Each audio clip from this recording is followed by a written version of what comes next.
All right, ladies and gentlemen, boys and girls, welcome back to the Boca Podcast. I am your host, Nathan Holritz, and I am pretty stoked not only to get to hang out with you today, but also to have a brand new guest on our show.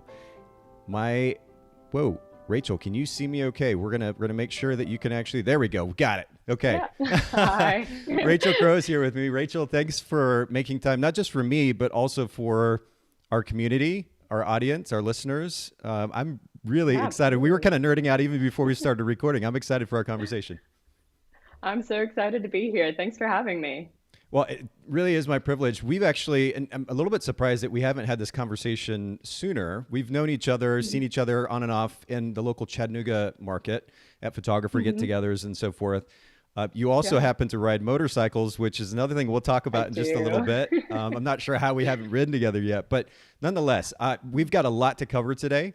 And I'm genuinely excited about this. For everybody listening in, first of all, for those of you that are listening to the audio version of this after the fact, we are actually streaming live right now to Facebook and to YouTube as well. So for those of you that are watching, please don't hesitate to say hello, comment, ask questions, give Rachel and myself a hard time if you want to do that, try to throw us off. I'll post comments up on the screen if they come through. But please engage with us because this is certainly a conversation between myself and Rachel, but I would also love for everybody else to get involved. And we're going to be hitting some pretty important topics today that if you have questions about, I'd love for you to ask those questions. So everybody listening in, if you're not seeing this live, all you have to do is go back to see the replay at facebook.com/Boca Podcast. But for those of you that are watching live, please don't hesitate to engage with us. We would love for you to do that. Rachel, we've got a lot to talk about, so I'm going to actually jump right into the questions. And all right, let's go. I think this is actually a good time for you just to briefly let us know the name of your brands, because we're going to talk about brand position. Tell us the names of your two photography businesses. Yeah, so my personal photography business is OK Crowe Photography, comes from my last name being Rachael Crowe. And then my second brand is Willow Wedding Co. And that one is a team of photographers that we shoot weddings under a smaller budget by working together as a team through efficiency and processes. Ooh, yes. And this is one of the things that we were talking about before we started recording.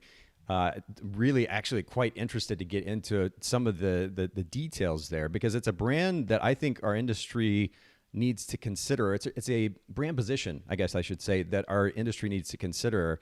And we'll talk about why here in just a little bit. For those of you that are listening, I did pop this up on the screen, but it's willowwedding.co. You can check out that brand there. And then Rachel's other photography brand as well, OK Crowe, CROWE.com. I popped that up on the screen for those of you who are watching. Make sure you take a look at that. And so let's get to this conversation, though, about brand position. This is something we talk a lot about on the podcast. Brand position being basically the value proposition or the unique value proposition that your businesses offer to the market. Start with your personal wedding brand, if you don't mind. Yeah, so with my personal wedding brand, I think the brand position is really working with me as an artist and as an individual. You know, people follow you on social media. They become really connected to your face, who you are, your personality, what you stand for. So I think with the OK Crowe brand, the brand position really is that I'm an internationally published traveling wedding photographer and you work with me personally. With Willow Wedding, did you want to say something? Oh, no, please go ahead. Please keep going. Yeah, absolutely. So for Willow, I say that it solves the missing connection between clients looking for quality wedding photography on a budget and photographers with gaps in their schedule. So with Willow, we're trying to reach a lower price point, aiming particularly for the weddings that are under the $2,000 budget range. I think I saw a statistic a couple years ago in a wedding report that said something like 78% of weddings are photographed for under $2,000. So when I saw that, I was like, well, my personal prices begin at $3,600 now. So that means I'm missing out on a huge part of the market. And what can I do to tap into that market? So Willow was kind of my answer to that. By working with a team of photographers, we're able to work together and fill gaps in our schedule, particularly weddings that would be coming up in the next month or two. We specialize kind of in the like short-term planning or like elopement, smaller weddings. And we're able to shoot those weddings at a lower price point because of working together. Yeah, that's really huge. And let's park here for a second because this is a brand that I've actually talked about on the podcast before, not your brand specifically, but a brand concept, an opportunity in the market, like you point out, that is just massive, literally between 70 and 80% of weddings shot in the US annually. And this has been the case now for some time, for about $2,000 and below. And most photographers, understandably, they get into the market, they start there because they're like, oh, I can't charge as much, and I want to kind of get a feel for what it means to shoot a wedding, and I'll gradually raise my prices because I don't want to shoot so many each year. I did that very thing, right? I started $350 for my first wedding, lost money because I was shooting film, so I had to get that film processed.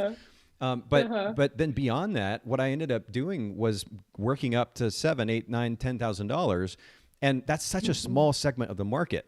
And it's cool that you don't have to shoot as much, but you're missing out on a massive opportunity as a business. The challenge, and I would love for you to comment on this, the challenge, of course, is if you're going to get into that lower segment of the market, which has a genuine need, you have to shoot more in order to make it a viable business.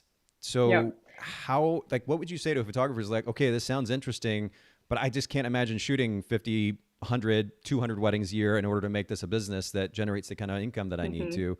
What's your response? Yeah, I think the associate photographer idea really is the response to that. It's the only answer. And that was something that I reached to where I was like, I don't want to exhaust myself shooting every single weekend. So what can I do to, distribute that work a little bit more?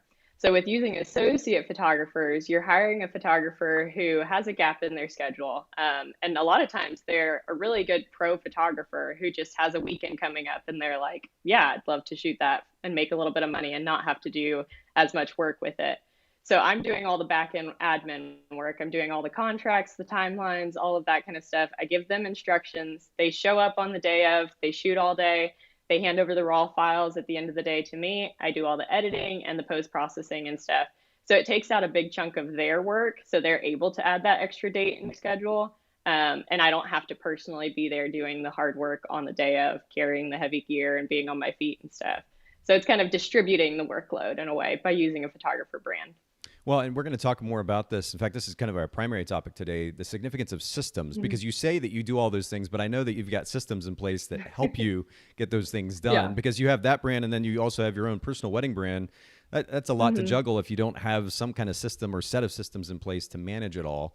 And so we're going to talk about that more here in just a second. I want to highlight something that you said, though, which was, you highlighted just on a very basic level, the ability of the photographer. We're not talking about compromising the quality of photography just because we're shooting at a low price point.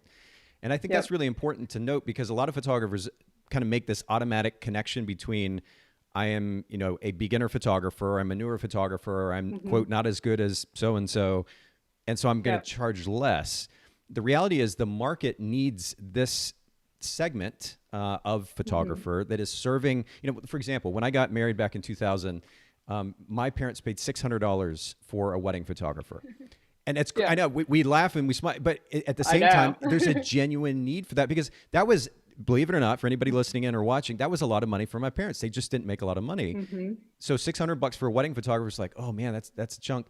And the reality is that there is a massive percentage or portion of the U.S. population that is the case for. No matter how much time we spend talking about how important wedding photography is and the art of it and all the things that photographers like to say, it doesn't change somebody's income and their ability to be able to afford it. So absolutely, comment just a little bit on that and your experience thus far serving that side of the market and what that actually means to that segment of the market. Yeah, absolutely. I think that it's just like what you said. A lot of times we talk about the importance of wedding photography, how important it is to document that. And there's a big part with marketing wedding photography and with being a wedding photographer where it's like a heart connection to the art, where you're like documenting one of the most special days of people's lives. And I look at that and it's like, just because someone's at a lower income and they're not able to afford $3,000, $4,000, $10,000 worth of wedding photography doesn't mean that they don't deserve to have those memories documented in a beautiful way as well. So really I look at it in that way and it's like, I want to be able to provide services to those people too, because they deserve beautiful wedding photos as well. I love that. I love that. And we'll leave it at that. I could honestly spend a lot of time here because I think there is really just a massively underserved segment of the population when it comes to portrait photography, wedding photography, under the guise of, I think a lot of times, maybe it's a little bit harsh to say ego. I think sometimes there is ego at play. The photographers are like, oh my goodness, I can't afford to, or the idea of putting this low price tag in connection with my brand, I can't imagine doing that. But the reality is the market needs what it needs. And Yeah. I think it's great that you've created this brand that is serving that segment of the market. I know that you've got plans to build this in the long term in a much larger scale. I think that's Yeah. incredible too. I'm a huge fan already. Well, I think the other key too, when people are talking about the lower price point and stuff, is that with Willow, we don't do a minimum number of hours. So a lot of wedding photographers who are shooting at higher price points, their packages are 6, 8, 10-hour, 12-hour packages. So we do all like hourly pricing. We don't do Okay. out packages at all. So the client can pick 2 hours. If their budget is $500, they're still able to get good photography, but they only have 2 hours of photography. So Okay. it's also looking at like how can we provide our services with also like matching the client's needs and also not overextending ourselves as well. So we're able to meet that lower price point. That's actually a really, really big deal because, okay, so if you're Mhm. saying 2 hours, roughly 250 an hour, is that kind of the price point that you're charging?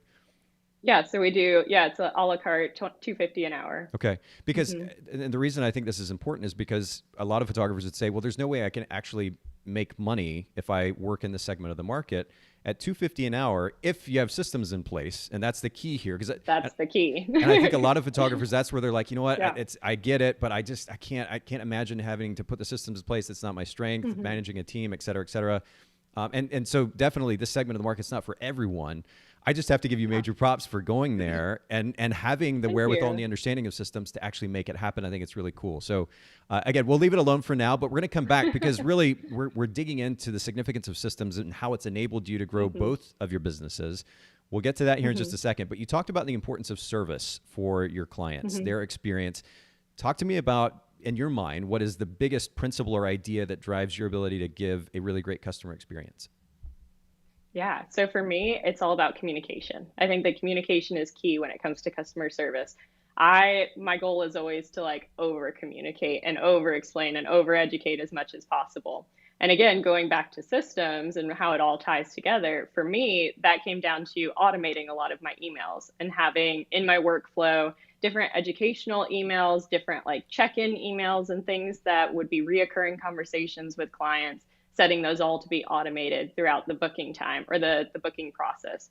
So if they booked me 9 months out, I might email them 5, 10, 20 times. But if I can automate all of those and save those conversations and save that time, I'm still providing that customer service experience that they were wanting with that education and with the availability to talk to me, but not having to put in the work behind the scenes to actually have those conversations. Yeah, automation plays such a huge role. I'm sure you're going to talk more about that when we Hmm. get into the nitty gritty of systems. But Yeah. one of the things that I like to kind of play devil's advocate with our guests. So when we talk about automation and its significance, of course, one of the natural pushbacks in that is, well, if we automate that process, then it won't feel as personal. And Hmm. there's some compromise to be made at least certain levels, Yeah. nuanced ways between the automation and the personalization. What does that balance look Hmm. like for you in managing your businesses effectively while Yeah. still at least attempting to give as much a personal feel as possible? Yeah.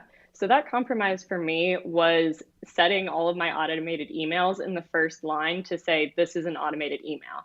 So I wanted clients to know that if it seemed a little bit sterile and if it seemed a little bit impersonal, it's because I wasn't emailing them I love directly. that. You're managing their expectations So up front. That's huge.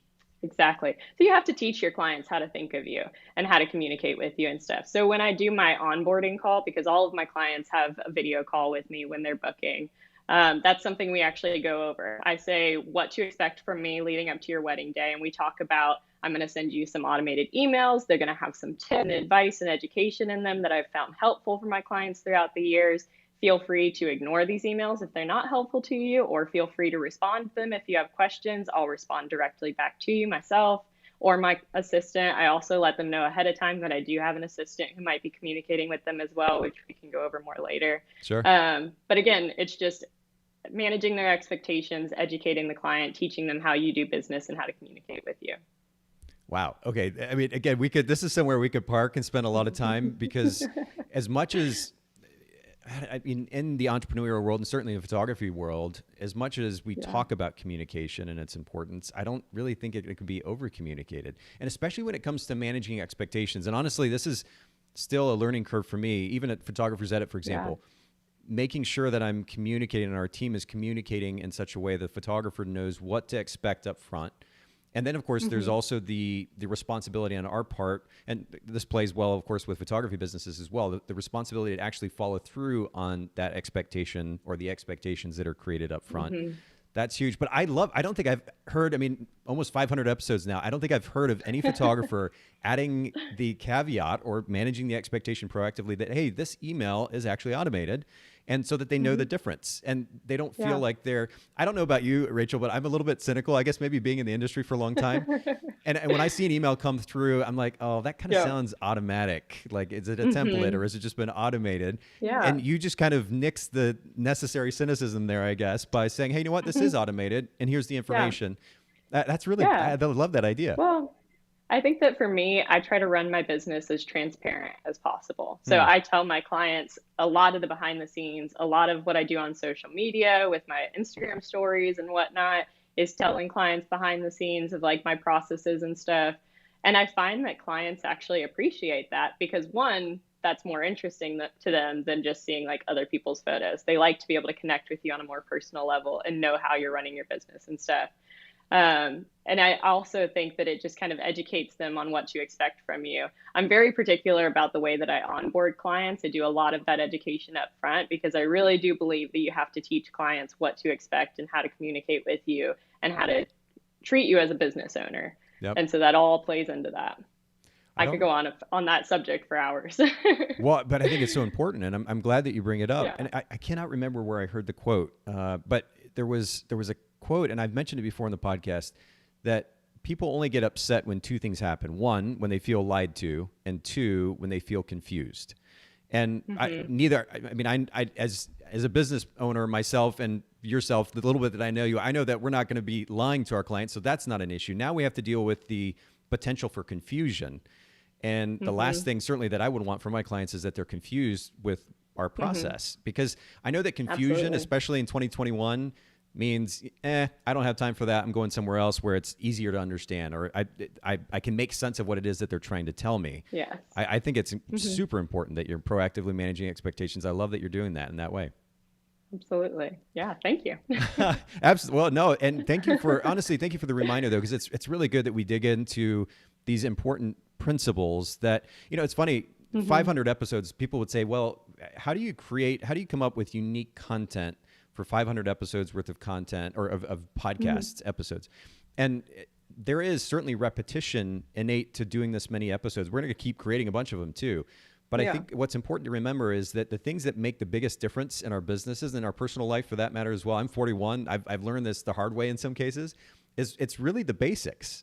And as much as talking about communication it may seem a bit cliche, it may seem a bit repetitive, I think we could all stand to continue to refine our process when it comes to communication. So anyway, we'll leave it at that for now, but let's jump to something else, time management. And we're going to talk about systems obviously related to time management, but we talk a lot about time management here on the podcast because at the end of the day, our brand is largely about saving photographers time. At Photographers Edit, we talk about it here. I'm creating other companies that are related to that as well. But I'm curious, outside of systems, if there's something else, an idea, a principle that you implement in your businesses or your personal life that helps you create a little bit more freedom, flexibility as a business owner. Yeah. So my goal as a business owner is always to work the least amount possible. And I know that's very contradictory to hustle culture and to what a lot of like entrepreneurs and different things will tell you what to do. They're always like, work harder, wake up at 5 a.m., work till midnight, all these things, answer emails on your lunch break. I have the opposite goal. I feel like I want to work the least amount possible and make the most amount of money. And honestly, a lot of that ties back to, for me, mental health. I think that I struggle a lot with anxiety and depression and different things. And I know that when I'm working myself into the ground and I'm burning myself out by going all the time, my mental health definitely is impacted by that. So in order to monitor that and to care for myself, it really came down to prioritizing rest and prioritizing sleep and different things. Even as terrible as the pandemic has been for a lot of the event industry, I felt like it was something that I learned during that.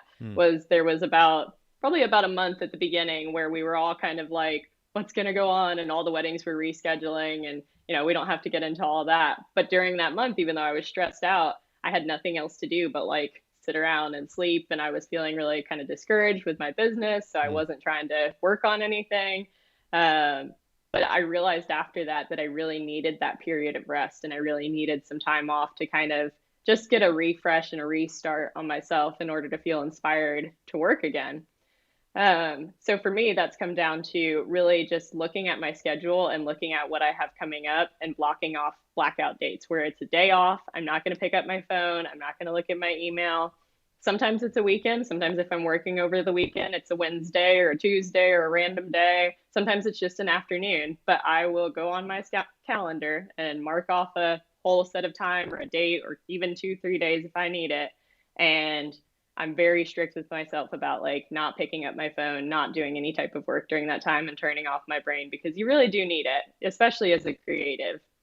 100%. Well, but I love the Hmm. beauty of you emphasizing and actually making this a priority, this idea of creating space, Hmm. freedom, time where you don't work, where you're literally putting your phone down. And Hmm. simultaneously, you've got two companies that you also intend to grow. And the reality is, Hmm. and I can say this from personal experience, I know others have done it. I love that you're proving the concept. The reality is that those two things can happen. We can create, Hmm. and we're going to talk about systems, which is really probably the underlying top one or two principles behind doing something For like sure. that. That enables us to do that. But you can create a business, put the systems in place necessary for that Yeah. business to not just function, but to actually grow, and Hmm. also not have to work 80 hours a week. I know Yeah. I've probably brought this up multiple times now on the podcast, but you're familiar with Gary Vaynerchuk, right? Hmm. Yeah. So Gary, I mean, I know he's brought a lot of inspiration to a lot of people, and myself included, by the way, with his work ethic and his consistency in that. But that idea of I'm going to work 80 hours a week, miss out on time with family under the guise of building the biggest thing Yeah. possible, I just can't relate to that. And I don't think most people, to your point, Mm-mm. Rachel, are wired to function that way and to be healthy doing so. No.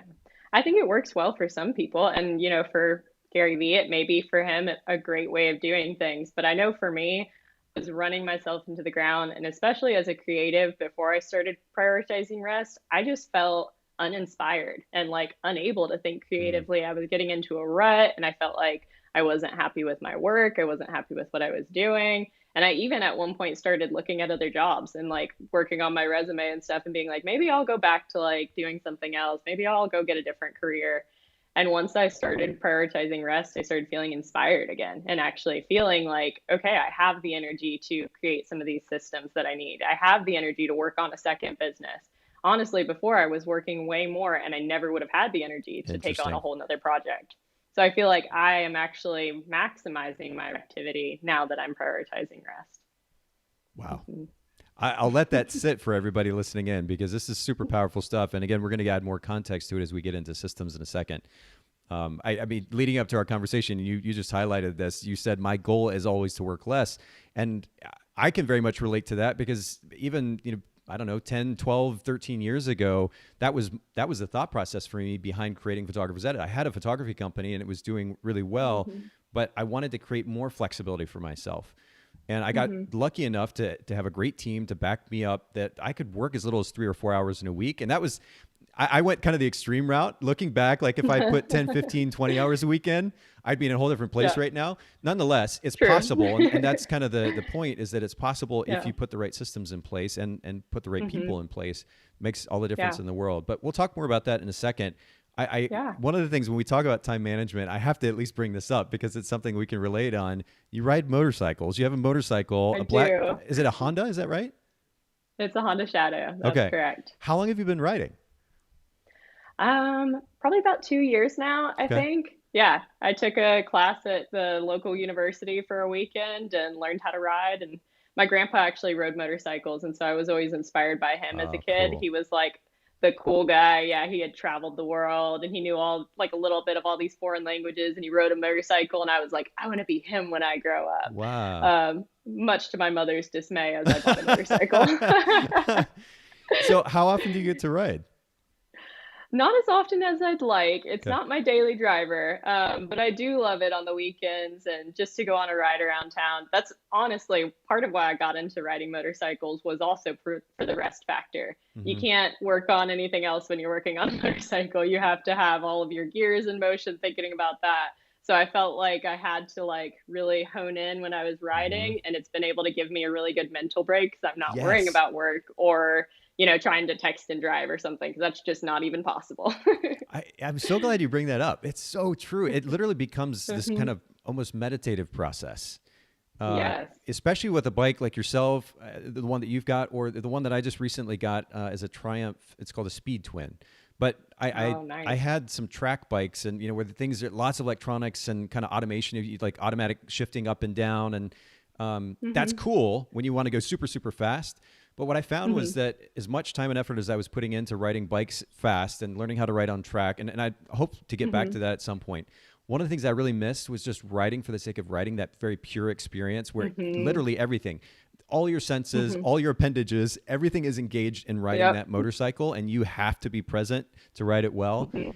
I talk a little Yeah. bit about that. Like, how long did it take for you to get to? I mean, you just started 2 years ago, but like from jumping on the Yeah. bike for the first time to getting to a place where you at least felt comfortable with it. Yeah. I really do feel like it becomes kind of tunnel vision and Yeah, almost like as cheesy as it sounds, you feel like you're one with the bike for the whole time that you're riding yeah. it. Because you really have to be in tune as well, like with the whole process of writing. Hmm. I would say I picked it up pretty quickly, honestly. I had a friend who helped me learn a little bit. We would go to like big open parking lot and drive circles, or I Sure. would drive back roads and stuff like that. And I did have a wreck early on that almost scared me out of riding again. It Hmm. took me a few months to get climb back on the bike, but once Hmm. I did, I was like, okay, I want to keep doing this. Good for you. I love that you came back from So, that too, because it can be nerve wracking. yeah. I had a pretty bad wreck. I don't know. It's been about 2 years ago or so. I was riding Hmm. up in the mountains, and we were pushing. And Hmm. speaking of focus, it was literally a split second lapse of focus that ended up causing the Hmm. wreck. And so it really is a good reminder the significance of I mean honestly just in general writing seems to be this beautiful metaphor for life, and I've learned so much through the process. I think it's really Yeah. really cool. I know not everybody's going to be like, oh, I'm going to go get a motorcycle now, but I think it's a Yeah. good thing to encourage everyone who's listening in or watching to find that thing that Yeah. enables you the opportunity to kind of disassociate or disconnect from this thing that I know we all love, work and our business, Hmm. and it feels like our baby, to find something that we can truly give our attention and focus to. And as a Hmm. result, almost kind of experience that meditative process. I think it's a beautiful thing. Yeah. Yeah. You got to have hobbies outside of work. You can't only work all the time. That's another part of rest. Rest isn't just, bubble baths and, going to sleep early or sleeping Fair. in. It's also taking care of yourself and doing things outside of work that you enjoy and mentally stimulate you.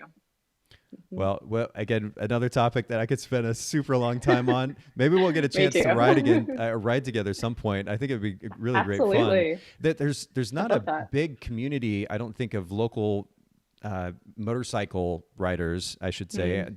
that ride regularly together, like a group that hangs out. I think it would be Yeah. really cool to figure something out and make that happen too. But there's something about the Well, community that I've really enjoyed. You talked about your grandfather. My dad rode, well, actually rode until just recently, and rode, uh-huh. growing up, and we'd get to ride with him, and it was so much fun. And Yeah. now my brothers ride. Two of my brothers are riding, so I can ride with them as Oh, how well, which is cool. super fun. The community of it's a lot of fun as well. Well, I got to give them a shout out. There is a local girls group of riders No that I way. ride with called the Vagabroads. That's And brilliant. pre-COVID, Okay. yeah, pre-COVID, we would meet up at least once a month and get drinks together or go for a ride on a Saturday morning or something. So I'm sorry to hear that I don't know of anything for the guys, but I do know of something for the ladies, which I feel like is the reversal of how motorcycle groups normally work. But That's brilliant, though. Well, good for you. Yeah, uh-huh. I guess I'm gonna have to start Thanks. one or something. You should. You should. Well, I want to get into our kind of our primary focus for today, which I mean, it's certainly systems, and we want to talk about the significance of systems and how it's enabled you to grow both your companies so far. But before Hmm. we do, I find it very important not to just throw out quick tips and tricks, because we could do that and be done in 20 minutes and call it a day. I think it's Hmm. important to kind of lay a groundwork of philosophy and principles and ideas that drive why we do what we do. So let's For talk a little sure. bit about because we've touched on this a little bit. I don't want anybody listening in to get the impression that either of us are trying to escape work in the sense that we're trying to be lazy. There's a difference between For sure. laziness and working intentionally, and laziness and working efficiently, Hmm. and laziness and working intelligently. I'd love to hear your Yeah. thoughts on the difference between those two things.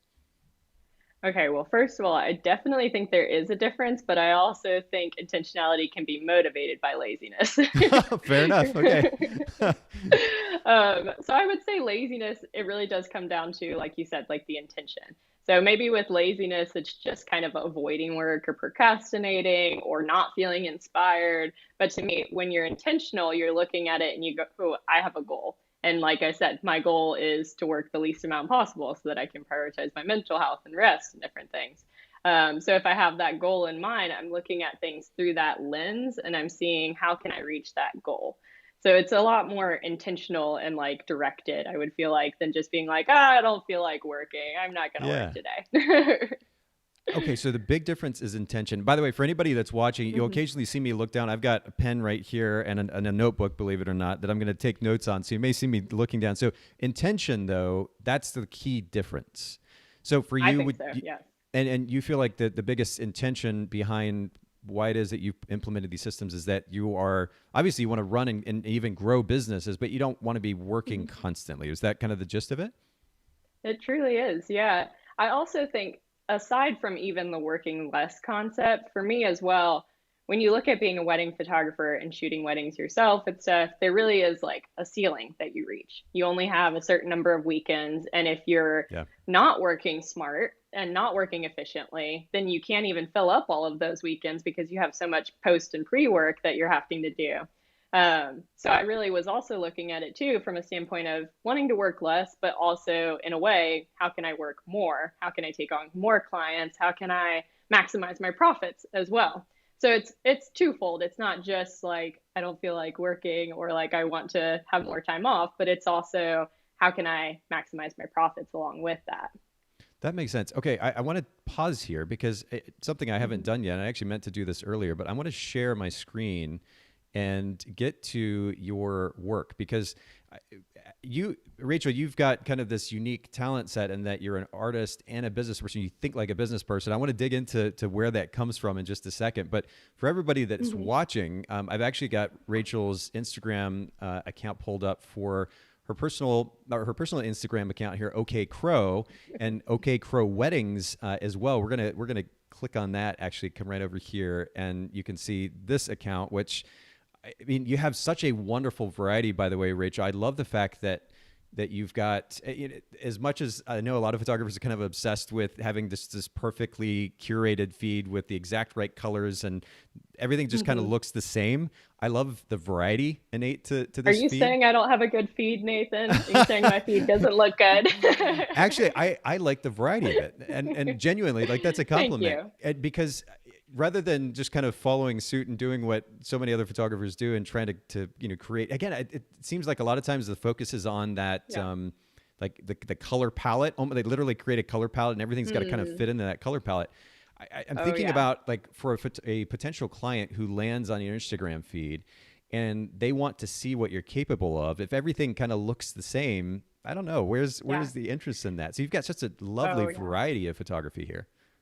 That's actually something I talk about with clients from time to time. It's been a question that's either come up from the clients and or just something that I voluntarily talk about.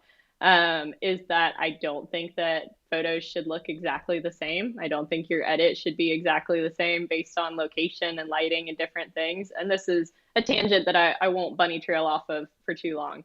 But I do think that in different lighting situations, different landscapes, different types of greens, depending on where you're at, there's different, you know, a variety of different colors, different skin tones. I don't think your photos should look all the same. I think that they should fit the scenario. So that's part of why my feed may not look exactly consistent is that I don't try to tweak colors so that they're all identical. I try to keep things as true to life as possible. But that goes into my editing style and stuff, my personal preference. Sure. And yeah, and I get that the personal preference does play in pretty significantly, but Hmm. I can't stress enough. That was a compliment. I think it's a great thing to Thank have you.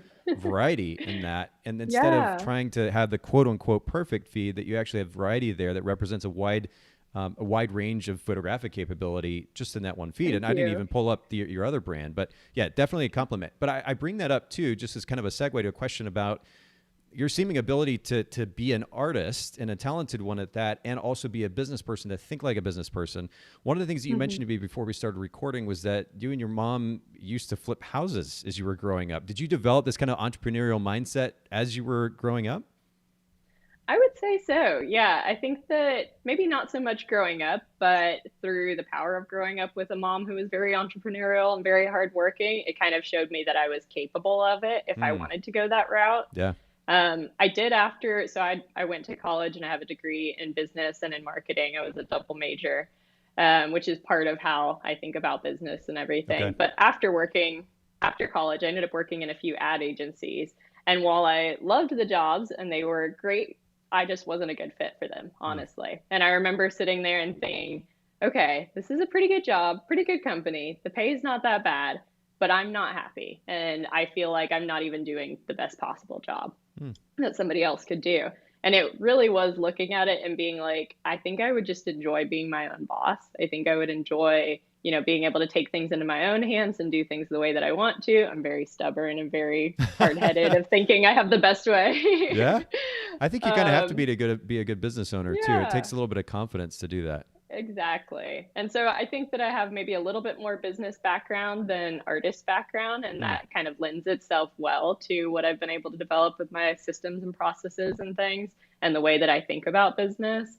But I think I've developed a pretty good balance at this point of both, Well, I have to hopefully. say too, you're such a great communicator. You're very articulate in the way that you communicate, Thank you. even your answers to each of my questions, which would, in my mind, suggest a number of things. But one of those is that you've actually taken the time to think through what it is that you were doing. A lot of times, and to be Hmm. clear, I've been super guilty of this over the years as a business owner as well. It's easy to just kind of react in the moment and just kind of like, Hmm. oh, I got to get this thing done, so I'll just do it this way because that's the easiest way, the quickest way right now. And I know it's taken time, but it's obvious that you've taken time to work through what it is that drives your business, the principles Hmm. behind it, why you do what you do. And to our earlier conversation, that intention enables you to do so much more as a business owner than just simply reacting in the moment. Absolutely. Yeah, and I might be jumping a little bit forward in the conversation Oh, here, that's all so right. let me know. We're But I flexible. think that, yeah, absolutely.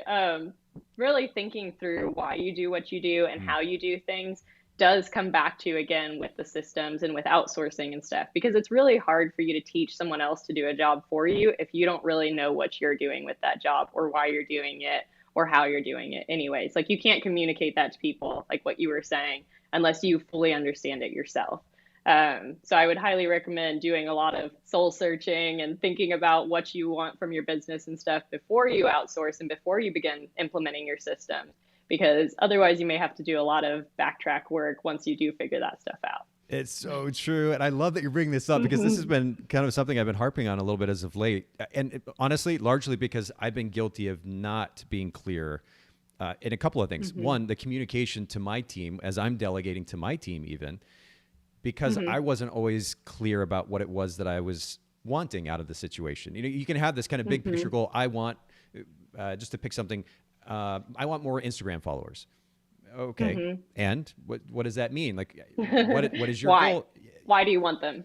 Yeah. Exactly. And then, Hmm. what is it that you're trying to communicate to that audience? And then do you have Hmm. suggestions as to how to begin to build that audience? What is it that's going to gain more Hmm. traction, more engagement, and ultimately Yeah. draw more people in? I mean, there's so many different Yeah. Or even questions. what are you going to do once you have that audience? Like what are you going to do with them? What's your goal to get them to do? Right. And Yeah. that's just one, again, just kind of a random, Yeah. I want more. There's so many different things that we as business owners either say out loud or at least think internally, where I want this, or I want to make this happen, or I want to do this thing. And again, I've Hmm. been guilty of this numerous times where I have an idea I have about something that I want, but because I've Hmm. been lazy and not really taking the time to work through the details of that, I'm then going to somebody else, handing that thing off and expecting them to just kind of make it happen. And I have to take a little bit more responsibility in that process to understand what it is that I want to then be able to effectively communicate, like you were saying. I love that you highlight that. Yeah, It's so important. absolutely. Did you learn Well, that kind of the hard way, or was that just innate for you?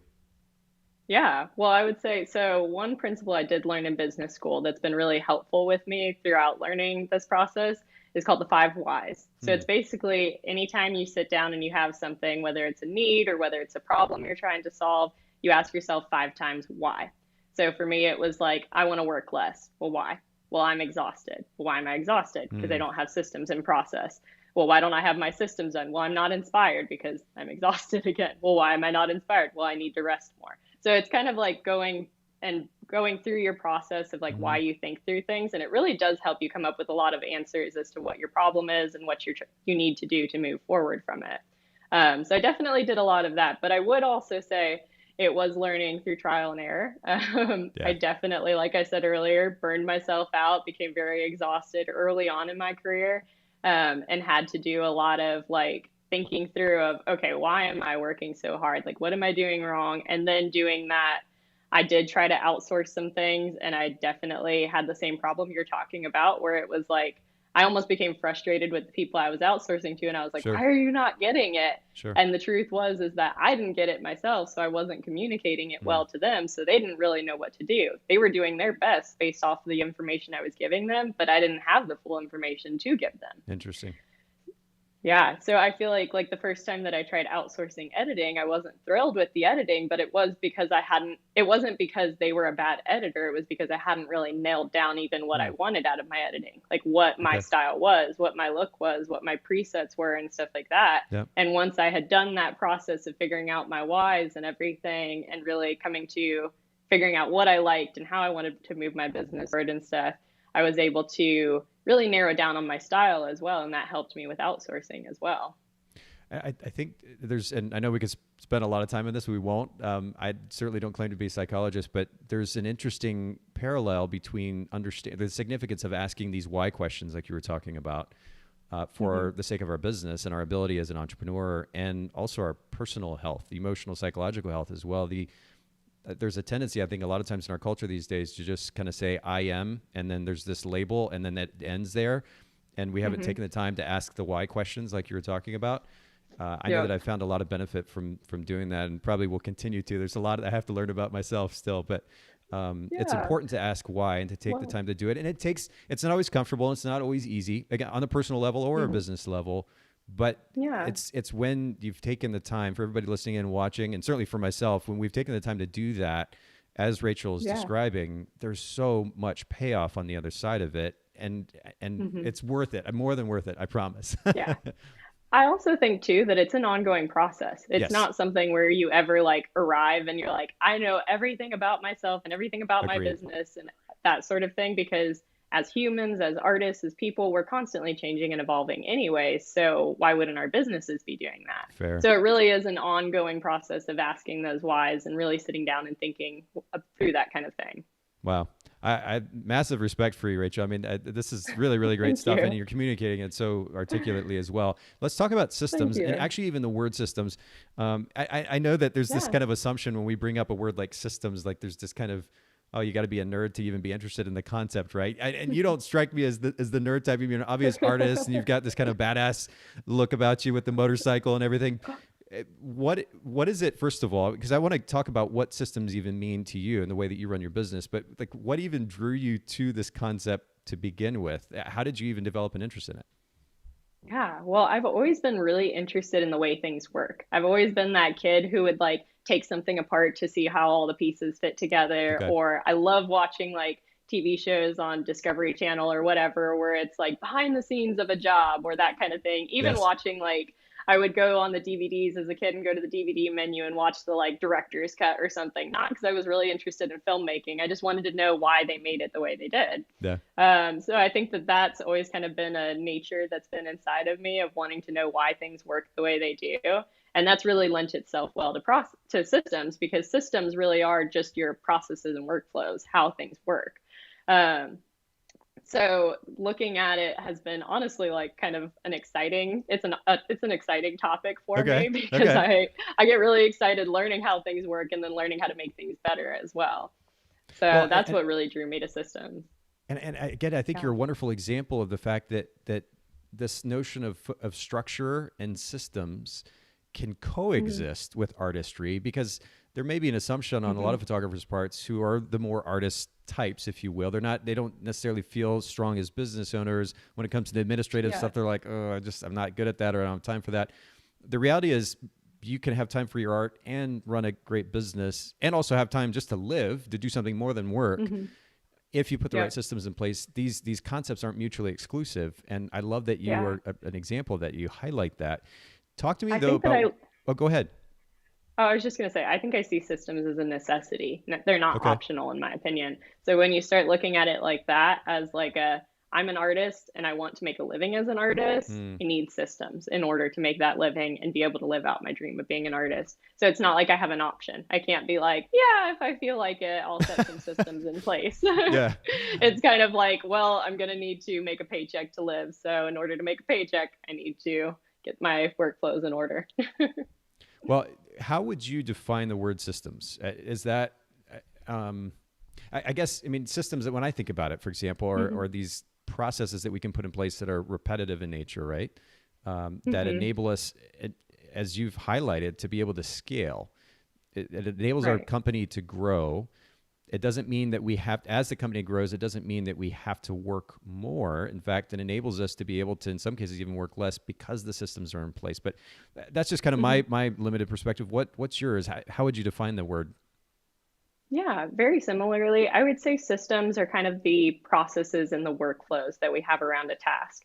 So if you're looking at a task like shooting a wedding, what is your system around it? So you have different workflows, you have different things that you need to do in order to accomplish that task. And it's kind of like this timeline of tasks leading up to the wedding and even a timeline afterwards. So the way that I look at my systems is, well, if I could, I can just tell you how I started with systems Please, yeah. was by, yeah, absolutely, was looking at weddings. And I literally took just a big like notebook, big, what's the word I'm looking for? The pages where you can flip over. I'm blanking on Like a planner of some kind? something like that. Okay. Anyways, I had a big notebook.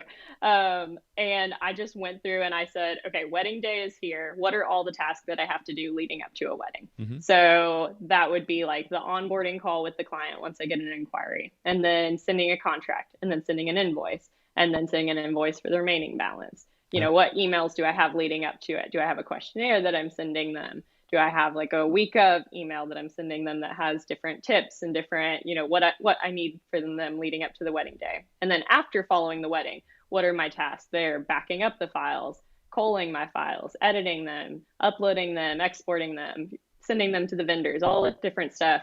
And I just sat down and I wrote down every single task in a row, all the way leading up to the wedding day and all the way after the wedding I day. love it. And then I looked at it and I said, okay, looking at these tasks, and I wrote it down exactly how I did it. I just, without thinking about it, wrote down every single thing I would do.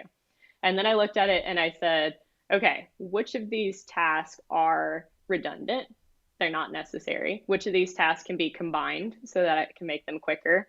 Which of these tasks can I outsource? Which of these tasks are required to be done by me? So, such as like a consultation call, or if I'm shooting for my own brand, showing up on the wedding, what things can I outsource that don't need to be done by me? So, I could outsource editing, or I could outsource, who's managing my contracts, that sort of thing.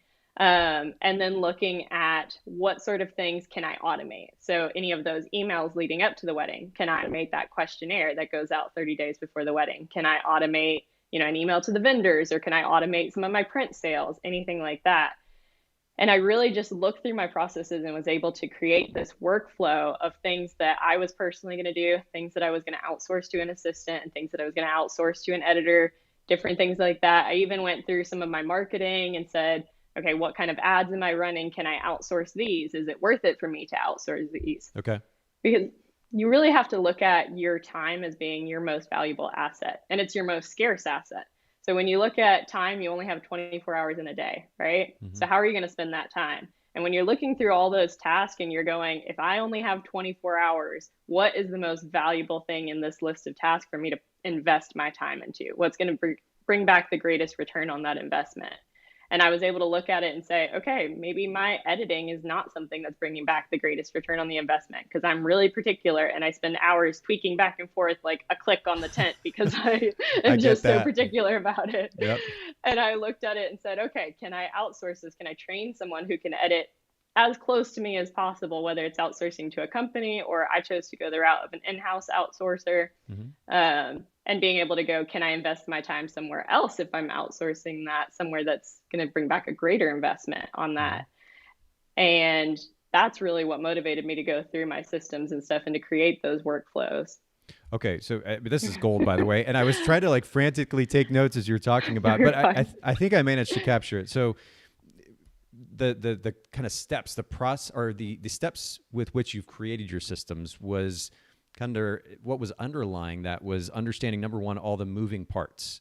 And I love how you described this, literally listing out everything that, in the case of weddings specifically, but I guess you could do this with anything in your business, right? You literally list out every single step or task associated with that particular activity, so you can see it in front of you. I mean, it creates an incredible amount of awareness. I bet it was kind of eye-opening, wasn't it?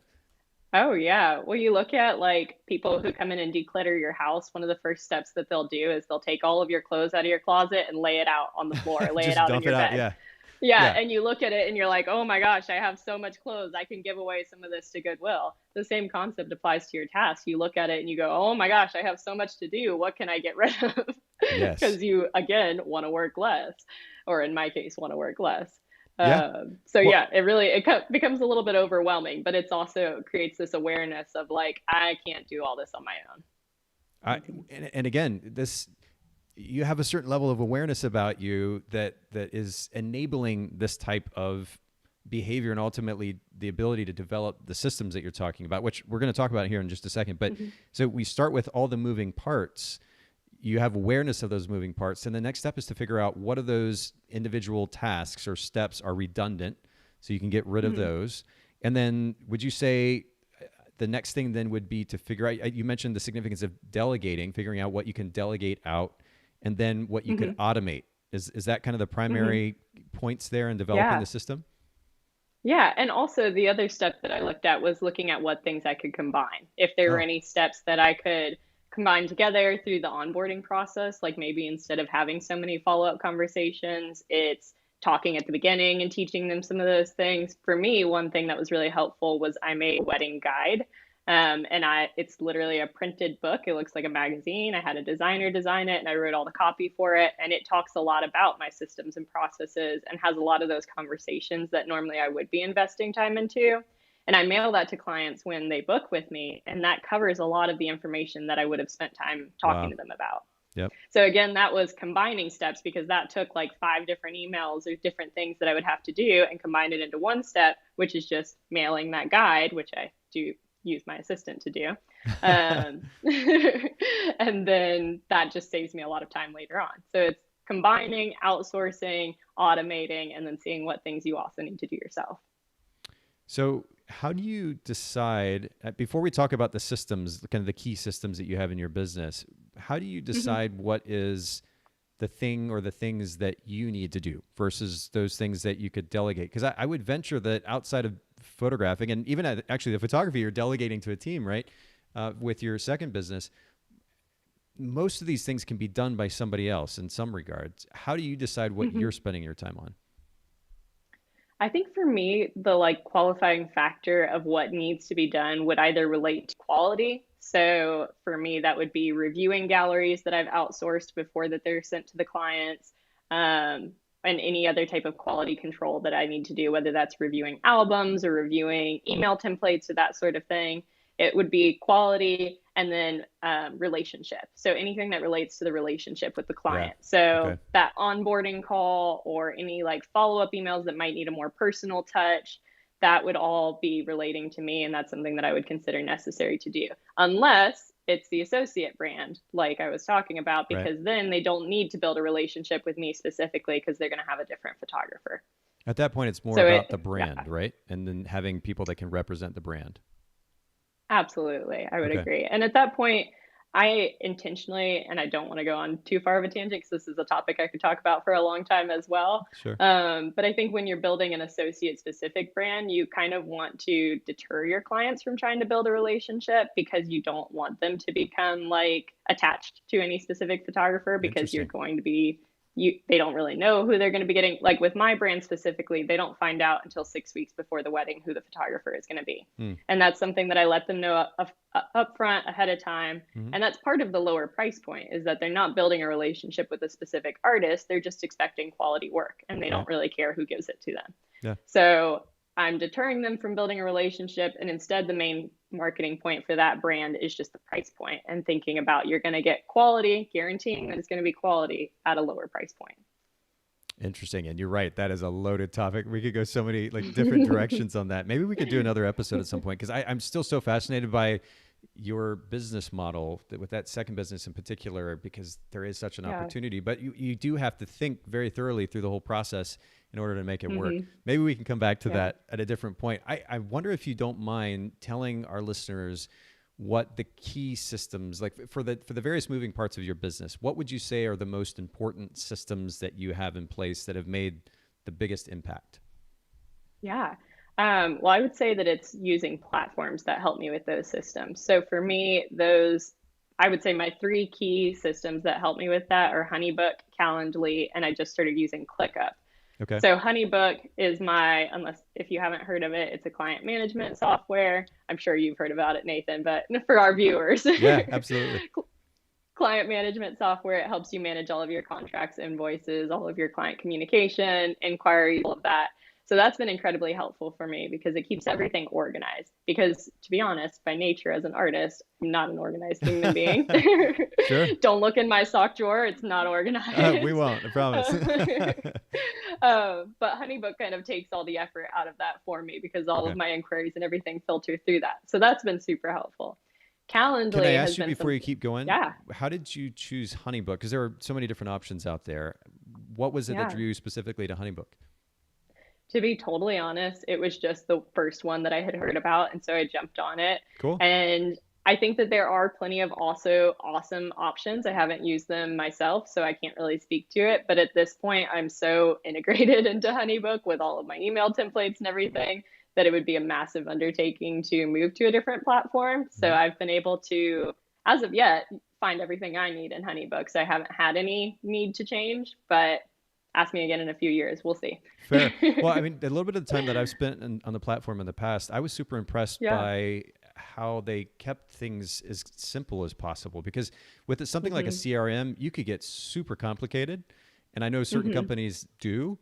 And that can be super overwhelming, especially for a sole proprietor. So the fact that HoneyBook has kept it at least relatively simple, at least the last time that I looked, relatively simple, relatively user-friendly. You don't have all these different moving parts to think about all at the same time. I think that's at least helpful in some way, don't you? It definitely was. And I jumped on the HoneyBook fairly early in my business. So they did a lot of the like onboarding and stuff for me. I had a couple of contracts and stuff that I had as PDFs and they loaded everything in the onboarding process, which was really great. And it was very easy to navigate, very easy to find what I needed, which I really liked. I have heard some of the other platforms have more capabilities. Like you said, you can kind of build out a little bit further to whatever your needs may be. But I really did like how simple HoneyBook was, where I could just jump in without ever really having used it and be like, okay, I can kind of find my way around and see what I need. Yeah, that is huge. The features, it's funny. I have a bad tendency in various areas of my life of like thinking about the best possible option with all the with all the features and all the fancy this and that. And I do it playing a what if game in my head versus what on a day-to-day basis is going to actually matter, is actually going to make the biggest difference. And at the end of the day, like I was talking about earlier, it's not necessarily the earth-shattering, mind-blowing thing that's going to make the difference. It's doing the basic things really, really well. And it seems like HoneyBook has kind of set up for that. So that's cool. You mentioned then HoneyBook was the first thing. What was the second system or platform that you mentioned? Calendly. And that is one I just started using at the beginning of this year. And so it's still somewhat new to me, but so far I'm very excited about the possibilities with it. So I've been using Calendly for all of my consult calls, my inquiry email template, which I do edit as each, client inquires, but part of the like pre-written text in there at the end says, go ahead and schedule a call with me on Calendly. We can discuss your budget. We can talk about the details of your wedding and everything. And they can go to that link and directly see a calendar completely laid out for them in my availability and see where they can schedule a call with me, a 30-minute consult call. And I will say that I have had so much higher booking rates with that than I have just telling people that I'll book a call with them. Before, I used to do everything through like FaceTime or just do like an audio call. And we had to do the email back and forth and be like, when are you free? Like, oh, I'm free at this time. Oh, that's my lunch break, or, that sort of thing. And now with creating that ease of access to the clients, I noticed so many more have been actually scheduling that consult call with me. And for the most part, if I can get clients on a call, they'll usually end up booking. So for me, that higher consult call booking rate means higher booking rates. I've also started scheduling all of my family sessions and engagement sessions through Calendly, and that's been incredibly helpful as well. I will say, starting with Calendly, it was a longer process just getting it set up, because it does take some time to get all the calendars integrated, get everything set up, get the appointments and everything set up the way that you like it. But from what I've learned with it so far, once it's set up, you pretty much set it and forget it, and you're done. And that's been amazing. So what I've done with Calendly is I have separate calendars loaded in there for booking engagement sessions, separate calendars for booking family sessions. I take on a very limited number of family sessions because of my wedding schedule, mostly just for my previous clients who are now having babies. Sure. Yeah. So it's taken out the whole back and forth of, when are you free? How much are your sessions? What are the options? Now, when I get an inquiry, I send them back a pre-written email that says, you can view all my session options here at Calendly. If you're not sure what session you want to book, go ahead and book a consult call on my calendar. The other nice thing about Calendly is that it integrates with Zoom. So when someone schedules a consult call with me, it goes ahead and schedules a Zoom meeting for both of us, puts it on both of our calendars, and sends them reminder texts. So it takes out so much work for me. Again, I would have had to text them and be like, just a reminder, your consult call is at 1:00 today. That's all done for me now. Yep. It saves so much. I wish there was a way. I use a tool called Text Expander that gives me, that automates a lot of the keyboard, like the text that I type out for email signatures and email addresses, this kind of thing. And they actually have a way it shows me how many hours over the years that I've saved using the software. I wish that Calendly would do something like that, because you're absolutely right. The amount of time that I've saved over the last, I don't know, it's been 2, 3, maybe 4 years using Calendly to schedule, especially scheduling podcasts, actually. It's amazing how much it cuts out that back and forth, the unnecessary back and forth via email, where somebody can literally just get into the calendar and pick something that works best for them. I literally have, I have a keyboard shortcut, actually using Text Expander. CCAL is the text string that generates the link to my calendar.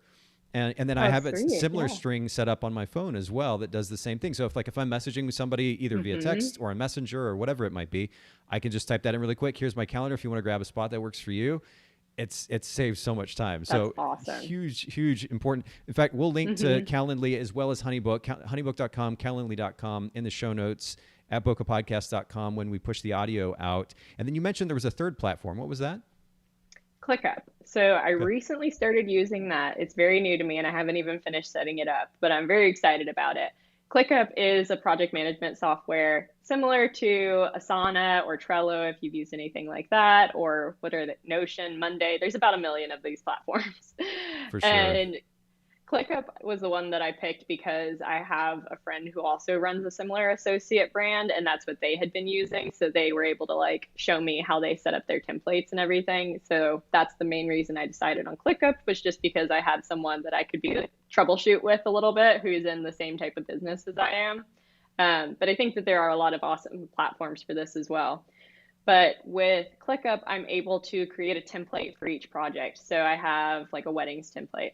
And it has all of those tasks that I told you I listed out before. They're all built into that template with time triggers and with different assignees on the task and different instructions and stuff. So I'm able to, when I book a wedding, use that template to make a new wedding project. And then it automatically sets up all those tasks and everything with deadlines based off of the wedding's date. And it also assigns certain tasks to me, assigns certain tasks to my assistant, and assigns certain tasks to my editor, so that all of us know at the same time when our deadlines are and when we need to get things done and when things are due. Wow. And that has just streamlined the process so much beyond even just keeping things organized. But now I don't have to communicate with my assistant, hey, it's time to, deliver their photos. They should be done from the editor. Or I don't need to tell the editor, hey, just a heads up, there's going to be a wedding on this date and I need the photos back by this date. He already knows that. He can build it in his schedule ahead of time. He can make sure that he prioritizes that based off of the deadline, and I don't have to even remind him. That is brilliant. How long did it take you to set up all the workflows in ClickUp? I don't know. Honestly, that was kind of a on the weekends and like whenever I was bored project. Yeah, yeah. So I think for a couple of weeks, I kept on opening it and playing with it and tweaking little things and stuff. And we just started using it about a month ago. And so far, it's been awesome. There's still a few little bugs to work out and a few things that I want to do some more research to figure out how to set it up. I think that there is a way to set up your HoneyBook to connect with ClickUp, where when you get an inquiry, it would auto create a project, but I haven't figured it out yet. But someone told me that there's a way to link them up. So maybe I'm even gonna through figure like that out. are you familiar with If This Then That? Maybe something I like think that? it's something similar to that. Yeah, Okay. there's another one. I can't remember the name of the platform, but it does the same type of process. So I'm looking at, once I figure that out, I'll let you know. But I'm sure that there's a way to connect them, and that would save me even one more step. I love it.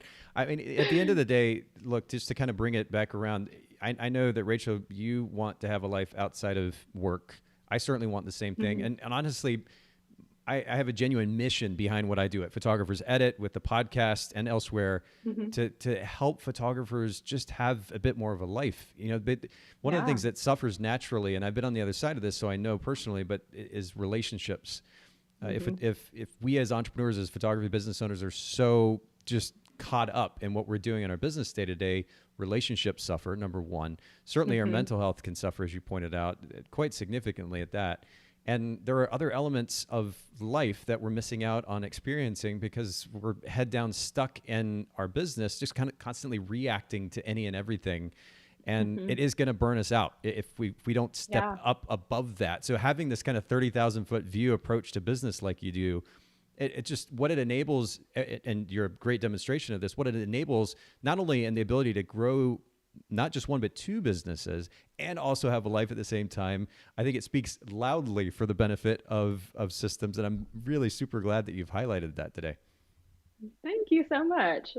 Well, It's and been I would really love, good talking about this. well, and you're super talented too in communicating it. So it's just been easy for me, and I know an easy listen for our listeners as well. Before we go here, because I know I want to respect your time and those listening in. Tell us a little bit about, like, if photographers are interested in being or becoming part of your brand. And as we're talking about this here, I'm going to actually share my screen one more time. We'll pull up your brand here at Willow Wedding Co. But talk to us a little bit about how photographers can become a part of this if they're interested in shooting with that brand. Absolutely. So I have an application if you want to DM me on social media or something. I've been meaning to add it to the website. It was supposed to be on there in the launch last year. So this company actually was launched last summer, so it's fairly Okay. new. And somehow it didn't end up on the website. So message me if you want that link or fill out the contact form and I'll be able to send it to you. We are an inclusive wedding company, so we do shoot LGBTQ and BIPOC couples and couples of all different sizes and genders. So we do ask all applicants to please be aware of that and also be affirming and, inclusive to our standards as a company.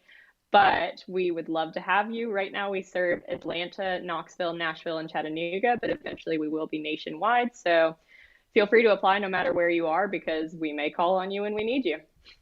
Well, that's perfect because, and by the way, for everybody that's just listening to the audio, on the video, I was Yeah. just kind of scrolling through the homepage of the site. We'll link to this certainly in the show notes, bokehpodcast.com. The URL is willowwedding.co, and we'll make sure to put that there so that you can get to it easily. But Rachel, this has been it's super, super just beneficial. I think my goal at the end of the day is to add value to our listeners. And you've done that like multiple times over in about the span of an hour. Thank you. Super impressed. Lots of respect for what you're doing. Go ahead, if you don't mind, and let our listeners know where all they can follow you, find you online, besides Willow, how they can follow what you're doing. Absolutely. So you can follow my wedding brand at OK Crowe Weddings. That's just the letters OK and CROWE Weddings on Instagram. We're also on Facebook. You can follow along on my website. I have a newsletter pop up and would love to meet you and talk to you. Brilliant. Brilliant. Well, and we'll make sure again to link to all this in the show notes at bokehpodcast.com. And for everybody else listening in, I know we mentioned Photographers Edit a couple of times. You can check out Photographers Edit at photographersedit.com as well. This is a production of Photographers Edit. Thank you, everybody, for listening in, for making time. Thanks again to Rachel. And I hope that everybody has an absolutely lovely day. We'll talk to you soon.